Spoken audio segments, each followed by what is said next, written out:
All right, food for thought. And I bring up Adam Copeland.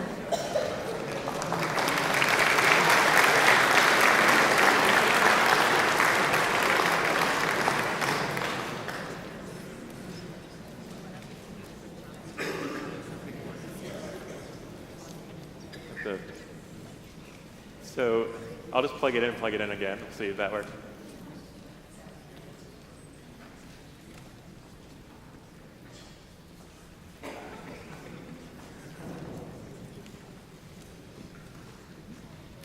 No? Well, here we go. All right. So yesterday, Rolf Jacobson noted that he sometimes gets confused for the Norwegian poet laureate. Well, to set the record straight, I am not the Edge, also known as Adam J. Copeland. That is the Canadian WWF wrestler. I am the professor at Luther Seminary.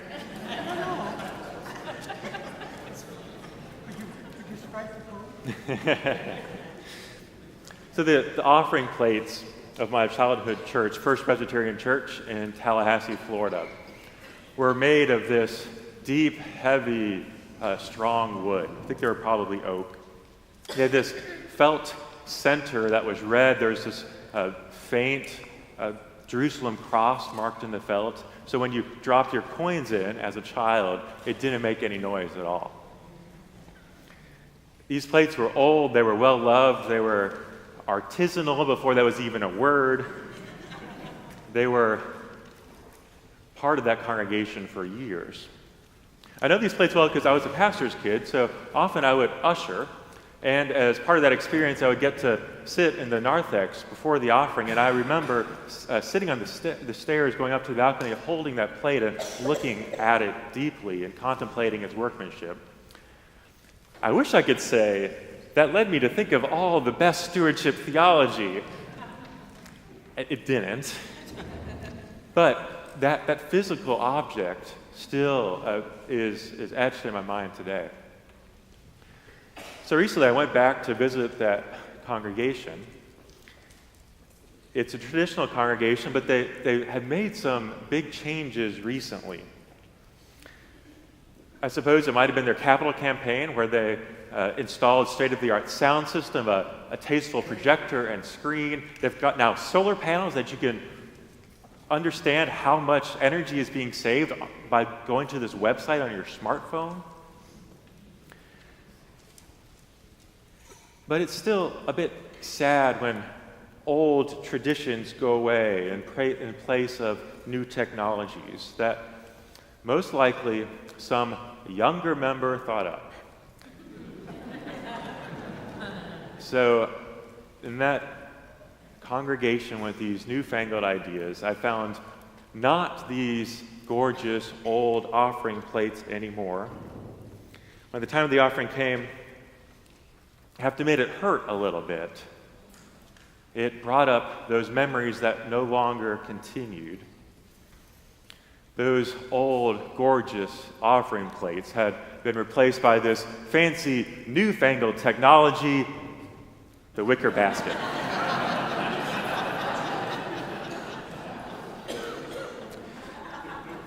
To be fair, my home congregation is working to keep up these days. There's a lot of new technology they're embracing. But when it comes to electronic giving, there's a lot to handle. There's a lot to manage. There's a lot of options. Here's the website of Impact Church in Atlanta. They show there's 5 different ways to give: in person, online, a giving kiosk, other gifts like stock or property, and by mail. In the last year or two, as if electronic automatic withdrawals wasn't enough, now there's this big push to text giving or giving apps. There's companies like Tithely and Easy Tithe and PushPay, even PayPal. They've realized that when it comes to millennials particularly, cash is hard to come by. So let's experiment. If you currently have a cell phone either in your hand or right beside you on the pew or in your purse, hold it up. Great, wow, that's okay. Whew. Thanks, okay. If you currently have your checkbook in your hand or beside you in the pew, hold that up. We've got a few. Oh, we got one. All right. Well done. A few months ago, I ended up going 8 weeks, I realized, without any cash in my wallet. And I didn't do it to make a point. Just for 8 weeks, I didn't need to use any cash, so I wasn't bothered to go to the ATM. These days, cash is no longer king, and you can actually order a pizza by sending a text message on your watch.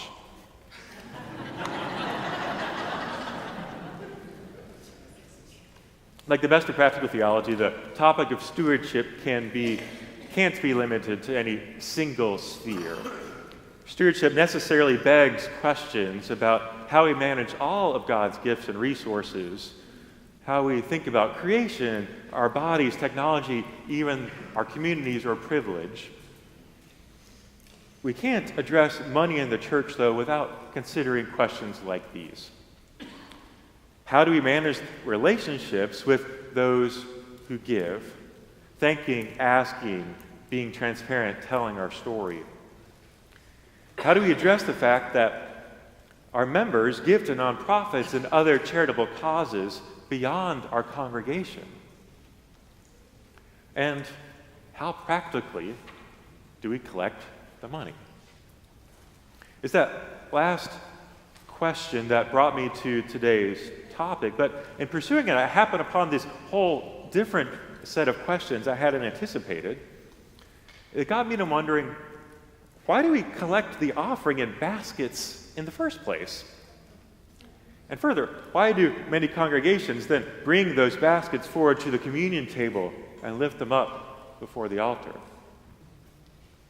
So since the subtitle for this conference is Better Questions, Bolder Experiments, I'm going to take my questions and experiment with a bold thesis. You might want to think of it as a thought experiment in emerging stewardship. I like to propose that the typical U.S. practice of collecting offering in physical plates and bringing them to the table is suspect for reasons historical and theological and liturgical and practical, and that embracing digital giving as a primary method of receiving financial offerings allows for renewed, even more faithful theology around the offering. So I'm going to break this down. We're going to 4 sections, historical first. Let's talk a little bit of stewardship theology. So when it comes to fundraising in the church, it turns out we haven't always done it that way. This may surprise you. In the U.S., until the early 1800s or so, congregations were funded by tax dollars. At the time, many understood that the Christian religion and churches were a public good, and so the public accepted paying for them. As more states joined the Union, though, perceptions of religion shifted from a public good to a private good. And James Hednut Buellmer chronicles, he's got this great book, it's called In the Pursuit of the Almighty's Dollar. He says, the country soon embraced the largest instance of privatization in all of American history. So what now? I think you're an early 19th century church leader.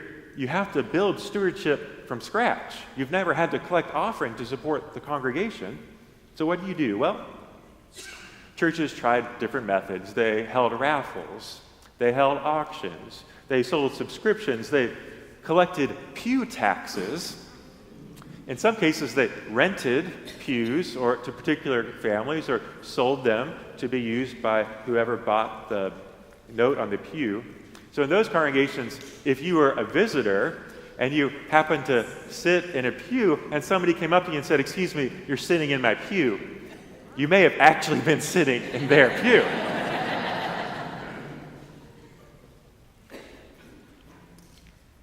But no one of these methods stuck. So congregations faced financial challenges. Hednut Buellmer characterizes the 19th century as a time of the progressive sacralization of finance. Leaders realized that while the church was dependent now on voluntary gifts, when left to their own devices, I love this quote, people tended towards selfishness. Rolf said it yesterday, people suck. And the clergy were uncomfortable around these topics. Some things never change. So clergy sought approaches that would bring about predictable, reliable, faithful giving. By the way, they tried to ground that in Scripture as well, but in a way for the first time. So fast forward to the early 1900s when they finally developed a new technology intended to solve these problems: offering envelopes. It may seem strange to us today, but this was actually a huge deal at the time. Denominational publishing houses struggled to keep up with the demand. And soon an even fancier duplex envelope developed. This had 2 pockets. One pocket for local church support, and the other to support mission, world mission, benevolences. And I checked, you can still buy these today. Hubbard Press sells them. In 1920, Samuel Stein, who's a pastor of Zion Lutheran Church in Springfield, Ohio, he published this best-selling book. It's called A Guide to Church Finance.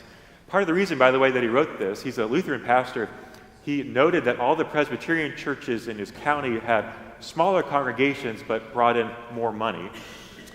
And so he advocated that Lutherans adopt this program that the Presbyterians had.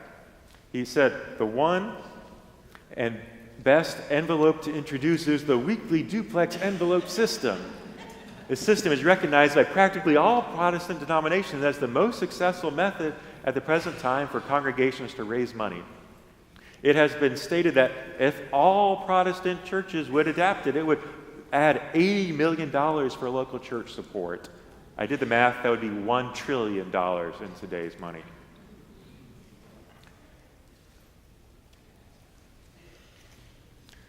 Given this history, let me be clear, I'm not arguing that changing the methods, the technology we employ to receive the offering will magically increase them. To do so would just be today to repeat that 1920 fallacy that adopting some duplex envelope system will raise 5 times as much money. What is important to note, though, is that offering envelopes are not a divinely ordained technology. They were developed in the early 1900s to solve the problem of unreliable giving, which they didn't actually solve very well. So today it's our turn to wonder, do we have the right technology for our time? And likewise, what is the technology we do have teaching us? How is that technology shaping our practices? Okay, let's move to theological perspective. I'll address the question of Eucharistic theology in a moment, but I'm going to start broader. Consider some general theological implications of collecting, processing, and presenting the offering of money and worship.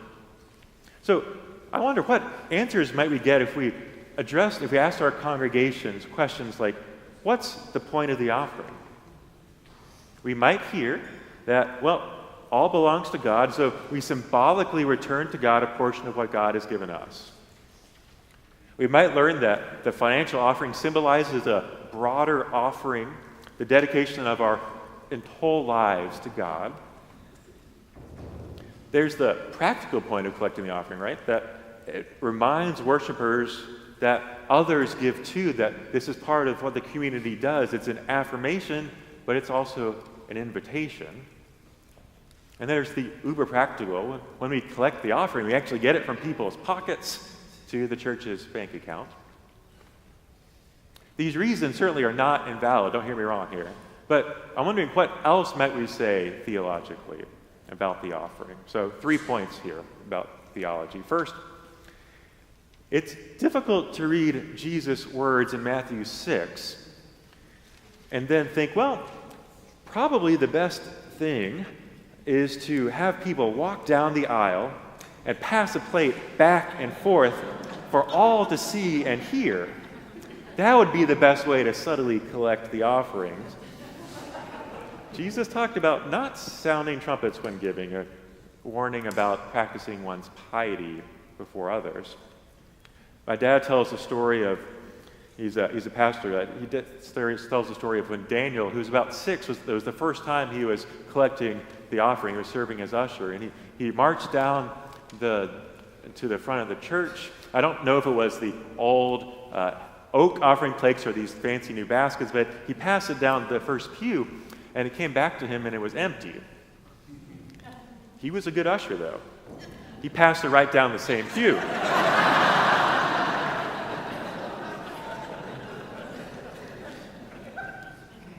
Many congregations have moved to more electronic giving, and they've created these cards that members who give electronically can use to place in the offering as a symbol of their gift. But what if those handy cards are actually making sure that people around them see that they are giving?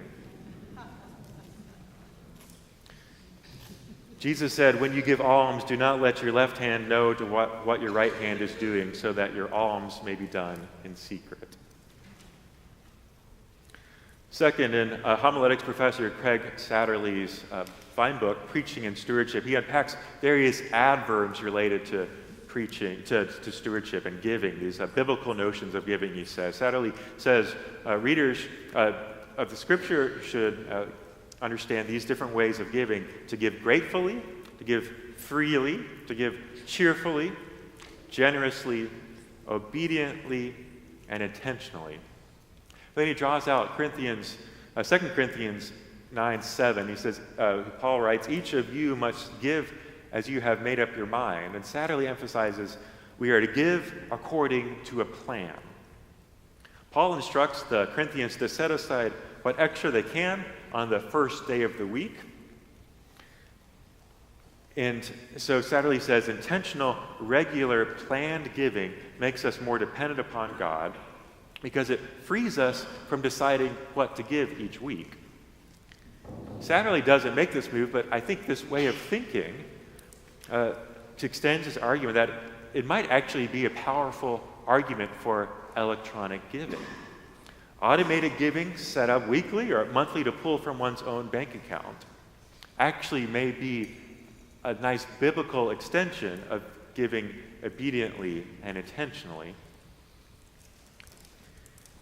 In Giving to God, Mark Allen Powell makes this a version of this point. He says, ideally, I do not think it best to pay our pledge by putting money in the offering that is collected at worship services. There are better ways to pay it, better for practical reasons and also for religious ones. In our modern world, the absolute best way to pay a pledge may be through automatic fund transfers, a modern equivalent for giving the first fruits of our produce. So giving electronically and automatically is actually right in line with the biblical framework for giving. Third, providing for electronic giving can be approached out of a sense of Christian hospitality. That theme has come up a lot the last day or two. Some survey data recently helped me to develop a new understanding of this. Previously, this may be the case in your congregation, when we talk about electronic giving, it's often about sort of enticing those marginal members to get it to give. If we just get them set up to give monthly, then even when they don't come to worship, we'll still get their money, right? Well, this study from Vanco ended up finding that those who are most interested in electronic giving are those regular members of your congregation. And when you think about it, that makes sense. They're already active. They're wanting to support the life of the community. And if I can give to every other nonprofit electronically, if I can pay my rent electronically, renew my license tab, pledge to NPR, all online, and then I show up at church, and they have this weird thing, they only accept checks, which I try never to write. What is the church saying and what notions of hospitality is that communicating if we make it incredibly difficult to give? So to sum up my theological perspective, I think there's a strong argument theologically for electronic giving for reasons of hospitality, for regularity and dependability, and for first fruits giving. And particularly, it's in keeping in line with Jesus' teaching about inconspicuous giving. I long for a church that pushes electronic giving not simply because it's convenient, but argues for it theologically. Now to the liturgical lens. As I transition now, I do this, I'm going to discuss some theology and practice around the Eucharist. I want you to note, so I'm Presbyterian, but my thinking doesn't rest on a Reformed versus Lutheran tradition. Instead, I'd like to draw from within the Lutheran tradition to interrogate practices held in common by most Protestants. By the way, as I was researching for this presentation, I looked in many books about liturgy and worship. I was looking for words in the index like offering and collection or stewardship or money. Rarely are these words in the indexes of liturgical books. There's this great 7-volume set. It's called The Complete Library of Christian Worship. They touch on seemingly every aspect of worship, but barely touch on collecting the offering. And stewardship books are about just as bad. They never actually talk about the liturgical act of collecting the offering. So in the very least, I hope these next questions will be seen as an invitation to the church to re-examine and better communicate our practices around collecting the offering in worship. All right, so now to the particular question. I'm going to put it bluntly to make the point. Would the experience of celebrating the Eucharist be lessened if we didn't collect financial gifts before and bring them to the table? Or to make it even more extreme, should we have communion without collecting and presenting the financial offering? I'm going to take this in two parts. On the one hand, in a sort of best case worship scenario, the offering, and this is according to the old Manual on the Liturgy, Lutheran Book of Worship, the offering, that book says, expresses the giving of oneself in service. The manual explains that while the offering is not an essential element of the service of the Word, so that's the service of the Word, not the service of the Word and Sacrament, but the service of the Word, the offering is the beginning of the liturgy of the Eucharist. So how might we proceed with the right liturgical acts then? If that's the case, the manual indicates that the most desirable practice is for representatives of the congregation to bring the gifts of bread and wine forward along with the money at the presentation of the gifts. And so in presenting these gifts, we're reminded of our acts of service in response to God's grace. Historically, the collection of the offering was often tied directly to feeding the poor. In the 2nd century, Justin Martyr wrote that after celebrating the offering, said the wealthy who are willing after celebrating communion, the wealthy who are willing make contributions each as they please, and the collection is deposited with the presider who aids orphans and widows, those who are in want because of sickness or some other reason, those in prison and visiting strangers. In short, the presider takes care of all in need. So again, we're casting the best case scenario here. Here's the way that Gordon Lathrop puts it, commenting on Justin Martyr. He says, now the juxtaposition of word and meal ritual inevitably involves a third focus, the poor. So anytime we feast at the table, we might remember those who have no food to eat. And presenting the gifts, ideally, helps cement this connection that was so clear in the early church. So we can't set the table without noticing our neighbors who go hungry. All right, but that's all the best case scenario. I wonder how many of our average pew sitters on a Sunday morning make those connections between meal and feeding the hungry. Has this collection of the offering become a half-hearted symbol, or worse, a symbol of something else entirely? First, the practice sure seems to me to recall notions of sacrifice. Though we know we give our offerings in response to God's grace, trusting in the good news of God's forgiveness, bringing the offering to the table and particularly raising it up or even bowing slightly with the collected offerings, certainly those suggests images of a transaction, right? That the offering must never be an entry fee to the table. Misunderstood, the practice of presenting the offering at the table at the Eucharist seems like an exchange, a mutual sacrifice. Dr. Amy Market, who's on the theology faculty here, made a version of this point in a chapel sermon last fall when she was preaching on Hebrews 9. Marcus said in her sermon, "Every Sunday as the ushers pass by their pew to take the offering up to the altar, my husband does all he can not to jump out and tackle the poor ushers as they move up the aisle." Marcus says, "Thankfully, my husband has never done this," though she noted that for her kids, this would be like the best worship service ever if he did. Margaret eventually concludes, "We don't give back to Christ, we give to our neighbor. Not because we must, but because we can.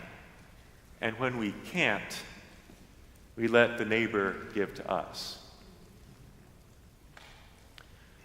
Second, as to that practice of collecting the offering, the manual on the liturgy has this great line: "The gifts of money or gifts in kind should be gathered with as little ostentation as possible." I think automatic giving, electronic giving, text giving can all be done with very little ostentation. In fact, we can easily set them up to occur automatically. So take the ELW's service rubrics. Many of them, and you'll see in the front of the hymnal, leave no doubt what should happen in worship. There's this very direct language. But when it comes to the offering, the text reads, "After the offering is gathered, the assembly stands. Bread, wine, money, and other gifts may be brought forward." Maybe this is just a Minnesota nice way of saying it should happen, but it doesn't say that, does it? Third, and one of the few passages I could find in a liturgical worship book about directly linking the offering and the Eucharist, William Bowman writes of the special significance for the relationship of the liturgy and the mission and the offertory prayer. But he's not actually talking about the offering, he's talking about the offertory prayer, and that's the important part. Bowman uses this image, it's a beautiful one, I hadn't considered it before, of when we bring the offering forward and as part of the prayer, we're placing ourselves, he says on the table, I prefer at the table, but we're placing ourselves at the table to participate freely in the meal hosted by Christ. That's a powerful image, but it doesn't actually require a formal collection and presentation of the offering. We can do that in an offertory prayer or some other liturgical moment around the table. It's that old question, really. If you're invited to dinner and the host says, "No, really, don't bring anything," are you still supposed to bring a bottle of wine or flowers? And fourth, let's return to that focus on the offering as this collection for the poor. A few years ago, a worship professor here at Luther, Dirk Lang, wrote a short piece entitled "The Offering," and he connected the importance of congregations around the time of the Reformation as what they talked about when they considered the offering. It's Johannes Bugenhagen, who is Luther's pastor. He writes about the importance of congregations holding a common chest for the poor. And Luther critiqued those who celebrate Holy Communion only for themselves and not for the good of the neighbor. Sharing in communion, as the liturgy puts it, to go in peace and sends us to remember the poor. And I argue that the process of receiving that, of reviving that lost connection between Holy Communion and remembering the poor might actually be facilitated by digital giving. In a few sentences, my colleague Dirk Lang puts this entire talk in focus. He says, "The possibility today of contributing our pledge through online services is a wonderful opportunity. Our offering for the maintenance of the parish, its pastor, staff, etc., can now be accomplished simply and effectively and regularly. This frees the liturgical moment of the offering during Sunday worship to be truly an offering for the neighbor, the poor, and all those in need. Is there a source for that book? It's in my personal files. I'm happy to send it out. I'll put it in. I'll put it in the end of the PowerPoint. How about that? So this reminds me of that old duplex envelope system, right? One side for the poor, one side for the church, but updated in a way. All right, finally, practical. So we're calling this conference subtitle, again, Better Questions, Bolder Experiments. I'm left to wonder aloud, what does this all mean practically for collecting the offering? A big part of me wants to say, well, that's what you get to figure out. But let me share a few quick possibilities, 3. So let's begin to think about financial gifts primarily as not cash or check. I've indeed heard of several new church plants that don't pass offering plates at all. They said rely entirely on electronic giving and automated giving.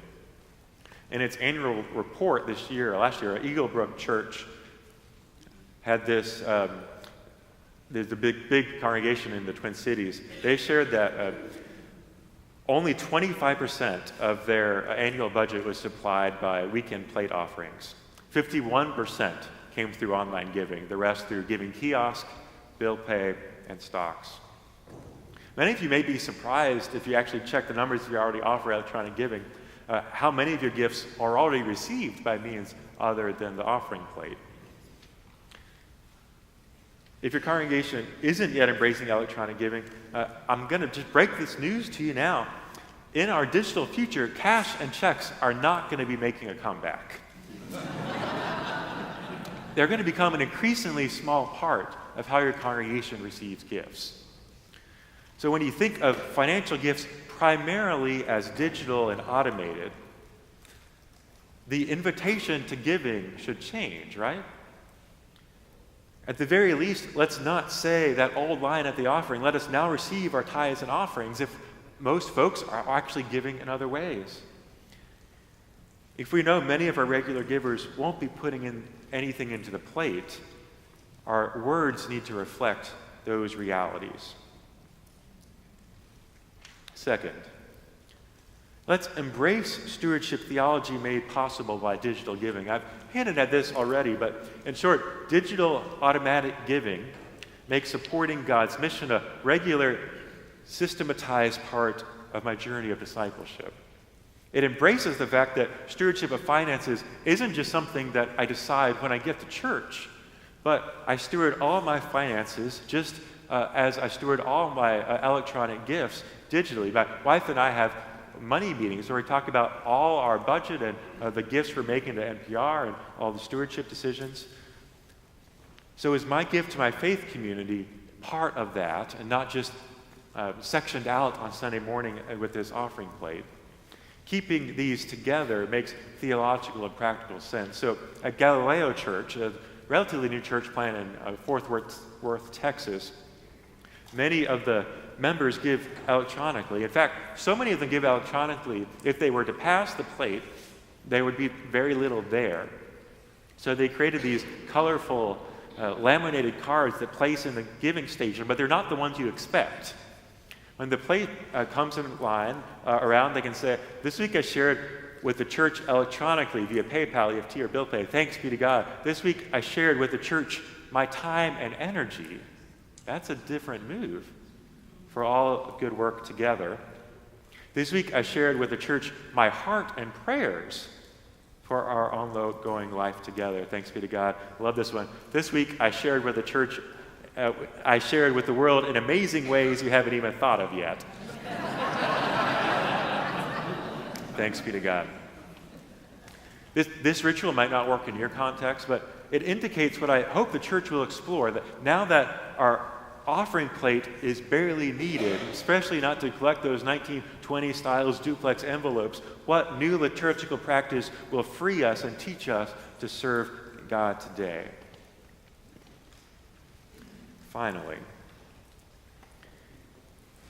You may have noticed that each of the three possible offertory prayers, if you're Lutheran in the ELW, they all address food, hunger, bread, or feeding.